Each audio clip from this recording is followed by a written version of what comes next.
Do you have a real ID? Of course I do. Yes. I do. I actually do. Okay. Do you know what a real ID is? In 2005, Congress passed the Real ID Act as a way of setting nationwide identification to improve security and prevent fraud after the 9/11 terrorist attacks. So, what exactly is it and why do we need to know about this?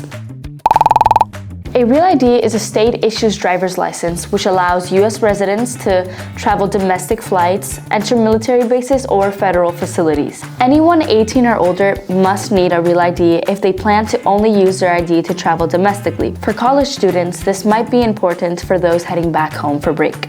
After having been changed numerous times since 2008, the U.S. has finally set a permanent deadline for May 7, 2025, which will not allow any U.S. residents to board any domestic flights or enter any federal facilities without a Real ID. However, just because non-Real IDs won't be accepted into these federal spaces doesn't mean you're out of luck. You can still apply for a Real ID after the May 7th deadline, as well as passports are still a valid use of identification for transportation. Real ID is honestly just here to help with a quicker and more efficient way to travel within the country.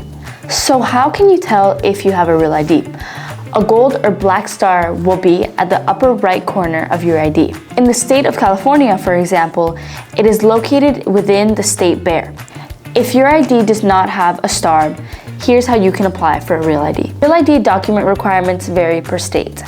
But in most cases, you will need a proof of identity like a birth certificate or passport, social security number, and proof of residency like bills or tax forms. After this, some states, such as California, allow you to apply and upload those files online, which will then allow you to select an available time for an in-person appointment at your local DMV, which you should then receive a confirmation code confirming your uploaded files. Your last step would be to go to the DMV office for that in-person appointment. This meeting, although you might have uploaded all your documents online, it is important to bring those documents in person as well as your confirmation code. This is to say, if you don't have a Real ID, it is important to complete this process within the appropriate time if you plan to travel on or after May 7th.